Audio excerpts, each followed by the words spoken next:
Alright, so next up on the 2270, I'm going to do the lamps. I'm going to start with, sorry about the shaky cam, I'm going to start with the, let me turn my dim bulb on first. I'm going to start with these dial lamps. So, alright, clicked, came out of protection. And then I'll do the pointer, sorry. It's Christmas morning, I'm just trying to kind of get my bearings. It's been pretty exciting. So anyway, I'm going to do the dial lamps, and then I'll figure out which indicator lamps need to be replaced. I did test FM, and I am getting stereo separation, but I'm not getting a stereo light. I haven't tested to see what's going on with that yet, but I just want to let you know. So what I normally do on Marantz's of this vintage is I just remove the few screws that hold this place in and peel it off. Kind of gently pry it this way. There are probably a couple of different ways to do it. I don't know that there's another way I can do that. That would be easier. I'll have to look at the top and figure out if there's a different way to do it. If I do it a different way, I will let you know, but that's how I did my 2220. And again, you know, as I'm working on kind of separating one end, I move the dial pointer so I don't inadvertently break that, because those are a pain in the butt if you break them. To find one number one, or if you get an aftermarket one, they just don't work as well as the old ones did. So anyway, that's what I'll be doing in the next segment, and I will let you know. Again, if I change strategy, I'll let you know, and then I'll just probably come back when the lamps have been replaced. Maybe I'll shoot some video in between, but that's what I'm going to do next. Yeah, this was quite a bit of work. So, remove the dial. There were 4 screws, 1, 2, and then 3, 4 up here. And so I had to very slowly and gently pry that out. And I think I'm to the point now where I can kind of tip that back and get to the lamps. I have to move the vellum, and it's kind of stuck here. And the vellum's not horrible, so I don't want to have to replace it if I can remove that without damaging it. And this is really, really easy with the camera in one hand. So anyway, I'm going to remove that vellum, get back in there, replace those lamps, and then figure out which ones of these I need to replace. I believe I have some of these on hand, so hopefully I don't have to replace too many, because I think I only have a couple. So anyway, yeah, that was a little bit more work than I remember doing on a receiver like this. So what I'll do is I'll replace the lamps. I will talk about these when I get to them, when I figure that out. But instead of me taking you through the painful process of me swapping these out, I'll just come back when I'm done. Alright, so I was able to replace those, and I put the dial face back on. And now I'm going to work on these two here. Vellum was in pretty good shape. There was one little tear that was there before I got in there, but it wasn't bad. And it wasn't really too discolored, so a lot of times the color on that's pretty bad, but this one wasn't too bad. And thank goodness this has the metal lamp housing, not the plastic one, because those things are super brittle and they break really easily. So these are the 2 lamps that go behind the indicators, or not the indicators, the meters. The indicators, I was thinking about those. The indicators I will do, where is my, there it is. The indicators I will do next in another segment. All of these lamps were blown, so I'm not sure what that is about. I have to see. This one can kind of be tricky at times, so I'm going to have to come in from the side with my... In my moving all the crap around in my garage, I've misplaced my really long needle nose pliers,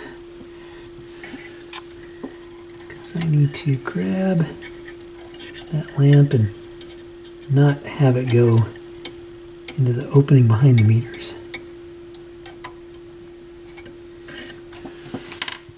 Perfect. And I'm putting in the frosted LEDs. I did a video on these when I was messing around with the, well, I think it was the 2230 I was working on. And I bought a bunch of these, and you know, I don't know that they're any better or worse. I think they're almost a little bit brighter than the kind of the traditional three lamp LEDs that I talk about in the video. And I'm not doing cool blue, I'm doing warm white, because I think I prefer the kind of the natural color. Well, this is gonna be a wrestling match, I can tell, so I'm probably gonna turn the camera off, not waste any memory. As I figure this out, I may have to cut that tie there. So anyway, I think you get the point. I'm gonna pop those back in, or replace those, and then pop that back in, and then we'll turn it on and see how it looks. All right, so let's see. Oops.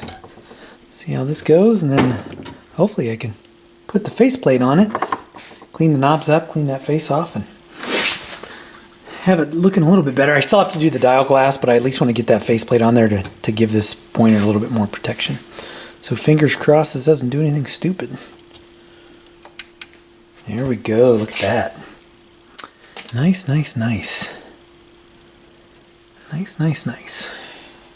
I'm digging it. I am digging it. Sweet. Looks good. Yeah, I prefer the natural, that natural kind of, I don't like the bright blue. I did the bright blue in my 2230, but it's not my favorite. I don't remember trying to figure out which one of these is the selector. Well, I won't be able to turn it anyway. Yeah, looks good. All right, so let me clean the faceplate up. I'm going to put that back on, and then I'll come back around. Dial glass should be here in about a week or so. But I want to see what this faceplate looks like on here. At least kind of give you an idea of what it's gonna look like. All right, faceplate is back on, and let's turn that on. Click. All right, looking pretty good so far. So, like I said, glass could be in hopefully within the next week or so, and I'll put that on there. I'll probably shoot a video on that. What the heck? But let's see what indicator lamps are out. Phono 2, Phono 1, FM. Hey, they all work. Only one's questionable is stereo. And the dogs are barking, so I'm going to wrap this portion of the video up. So as always, if you like what you see, hit like, hit subscribe, and I will catch you in the next video.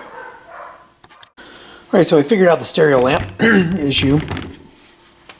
Looking at the schematic, it looks like there are two lamps in series.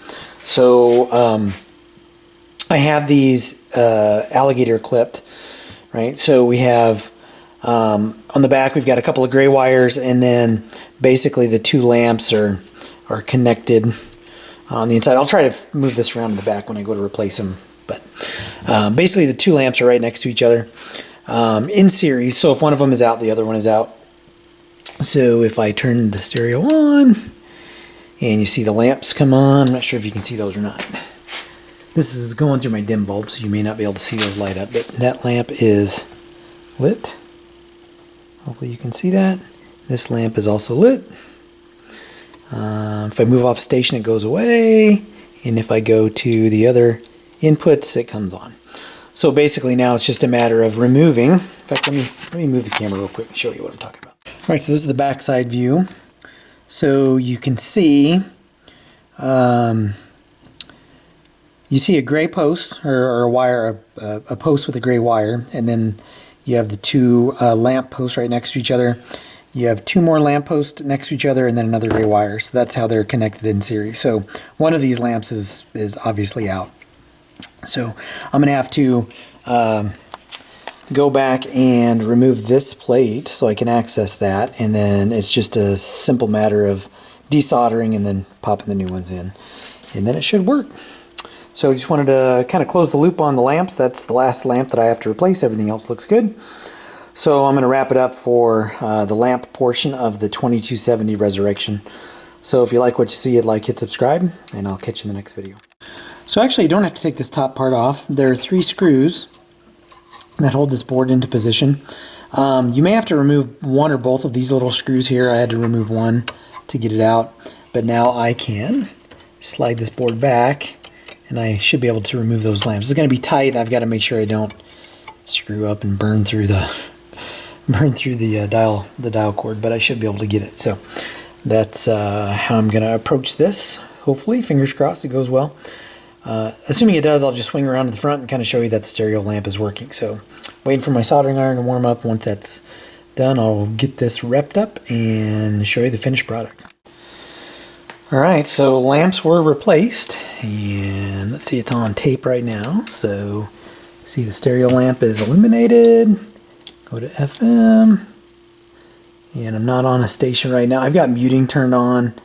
I've got it on a station that does not come in very well. There we go. So stereo just illuminated when I locked in the station. So tuner definitely needs some work. Probably needs to be recapped.